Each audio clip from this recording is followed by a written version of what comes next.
There's a shelter pet who wants to meet you. Meet one today. Visit theshelterpetproject.org. Adopt.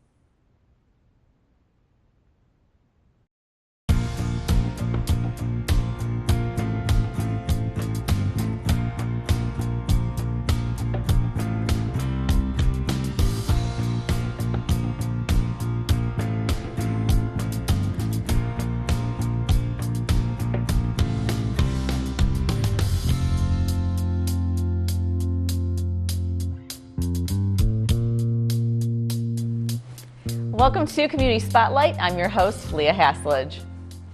Today's Spotlight is on Because I Said I Would. Our guest is President, CEO, founder of Because I Said I Would, Alex Sheen. Welcome to the show, Alex. Thanks so much for having me.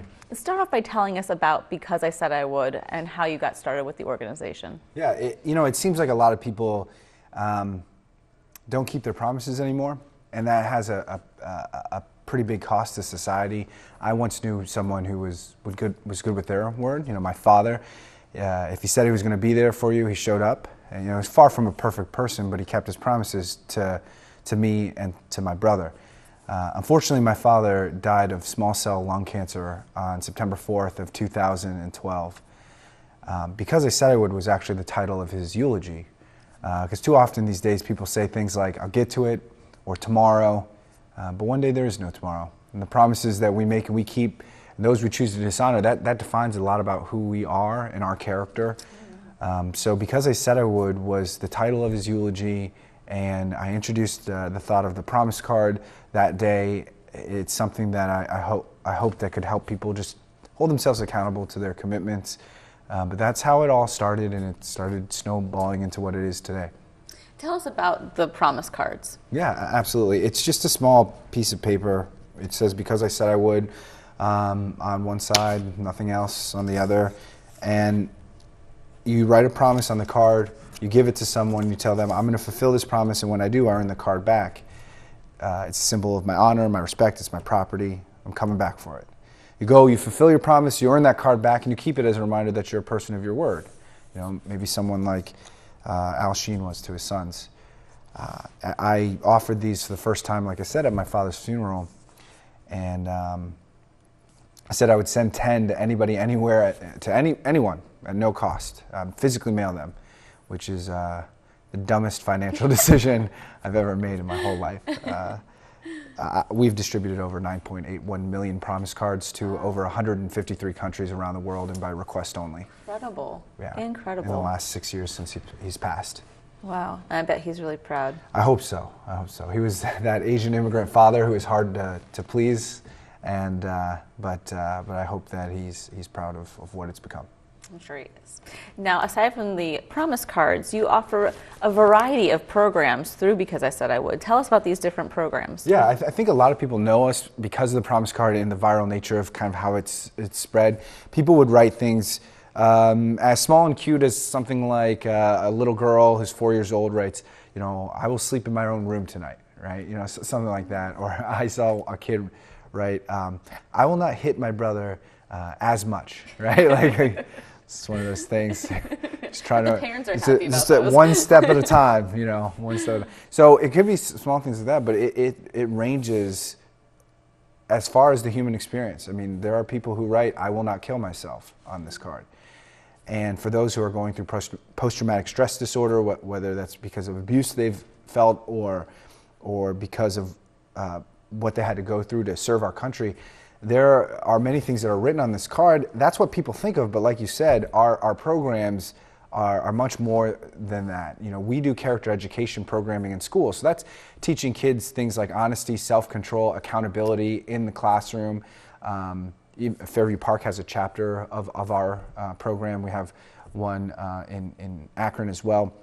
But it's learning these concepts of character through workshops, but also then exercising those things through volunteerism, right? Keeping promises to help others. We have a chapter even in a prison in Indiana where the minimum sentence is 12 years to life without parole. And we want to strengthen the character of people all across the world through their own promises that they make and keep.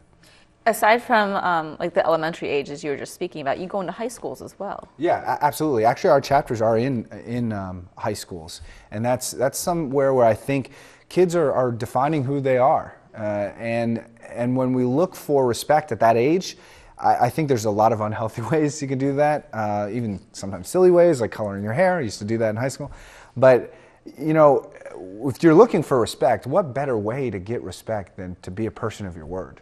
You know, and when you're establishing your identity, what better part of that, you know, gets respect than the same thought. So I think that this is something that really connects with the high schoolers. But yes, we do programming with middle schoolers and elementary schools as well. Now, what about the awareness campaigns and the charitable projects? Yeah, I think every time you hear a promise, it gets you to think not only of the commitments that you make, but also that particular issue. For example, one of our supporters wrote on a promise card on December 28th of 2000, and I believe this was 2016, I will testify against my rapist no matter how hard it might be for me.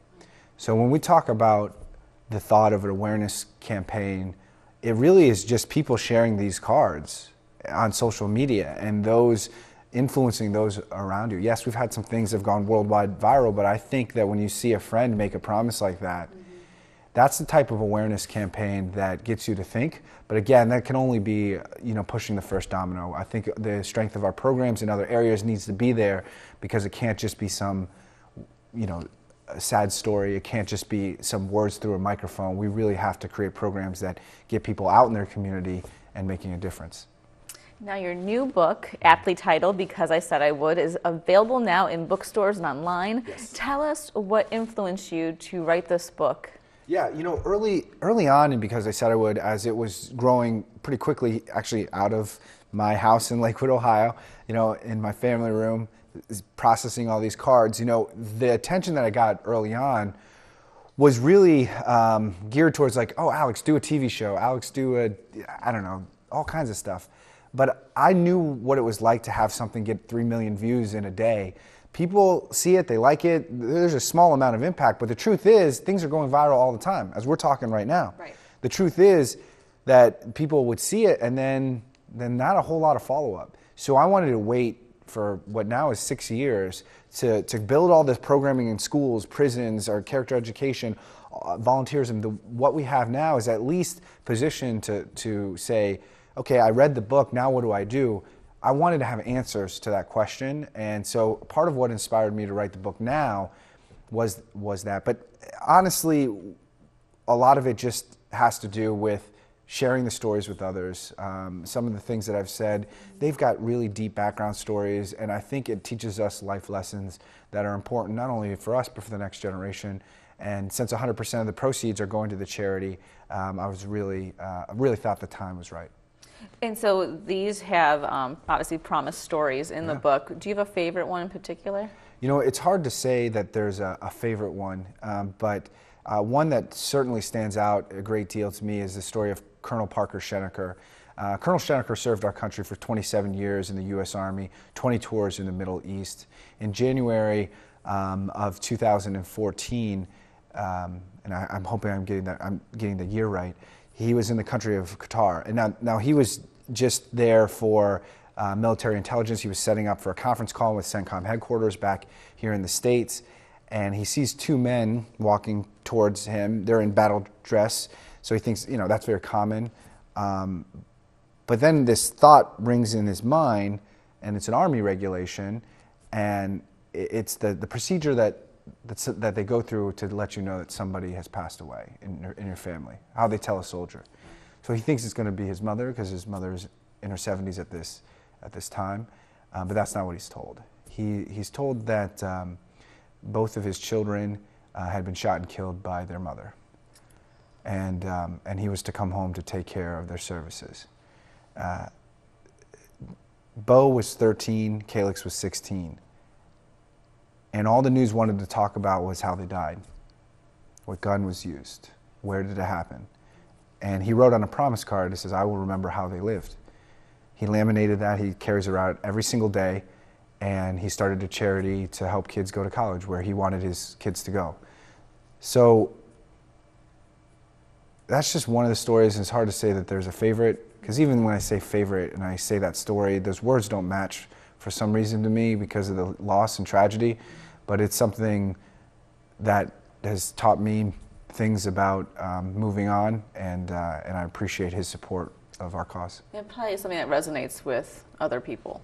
Yeah, absolutely. In some way. Yeah, whether it's even a military family who's serving their country, who have somebody overseas, whether it's a mother who wants to see the best in their kids. There's just something in each story that I think connects with us, and it can be a discussion point, something to even spark that conversation in another person who might be struggling with their promises, or a kid who, kids, they remember your promises, but they don't always keep their own. And that's part of us as parents, adults, to help be mentors to them. So I think these lessons can play a role in that. What are some of the trending and polarizing topics that you're finding with these promise stories? That's always been interesting for me, because the thought of polarization is in a lot of issues, especially in society today with social media, and that's where we're born, in social media. That's how we grew up as far as a movement. But I've been delightfully surprised to see how almost centralist our cause has been. A lot of promise cards are things that a lot of people can agree on, that we should volunteer at the hospital to help children, that we should vote regardless of what our party is. And what I've tried to do with our cause is to keep it in the center. Because I, of course, have my own political beliefs, and we're a non-political organization, but as an individual, I have those. But I'm kind of tired of everything always just being skewed one way or another. When is there going to be something that we can say, we agree on this? Right. This is, keeping promises is a good thing, it's an American thing, it's a human thing, and it doesn't have to be pulled in a direction too far. So that's part of my responsibility as a CEO, to not let my own personal things cloud it too much. What are you hoping for the future of Because I Said I Would? Yeah, our chapter programs that work on personal development as well as promises to help others through volunteerism, that thought is really important to me for a couple of reasons. One, like I said, I don't want this just to be good sounding words or whatever. I want this to be action in our community, including Cleveland, Ohio, where I live. And in doing that, we have to have chapters. I think also a part of it is when people are looking to give to a charity, be a part of it, they want to be part of something closer to their community. Cleveland, you got to be tough. We're proud of Cleveland. I mean, look at our following of the Browns, right? Yep. We know loyalty, we know commitment.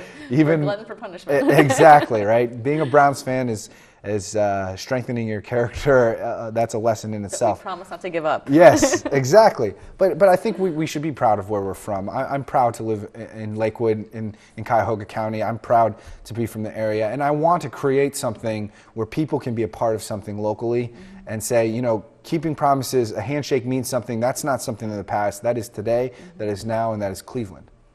Very good. How can we get more information on Because I Said I Would? Yeah, I encourage everyone to check out BecauseISaidIWould.com. Check out our nonprofit's website. Learn more about lesson plans that we have for schools. Learn about what it takes to start or be a part of a chapter. Get promise cards, 10 free today. We want to make sure that we provide things that help people move this dial when it comes to commitment, especially around the new year. There's a study that says only 8% of people fulfill their New Year's resolutions. And so while I'd love our charity to be supported financially and all these things, what's most important is for people just to keep their promises. And at this time of year, I think it's doubly important. Very good. Well, Alex, thank you so much for being here on Community Spotlight. We No appreciate worries. it.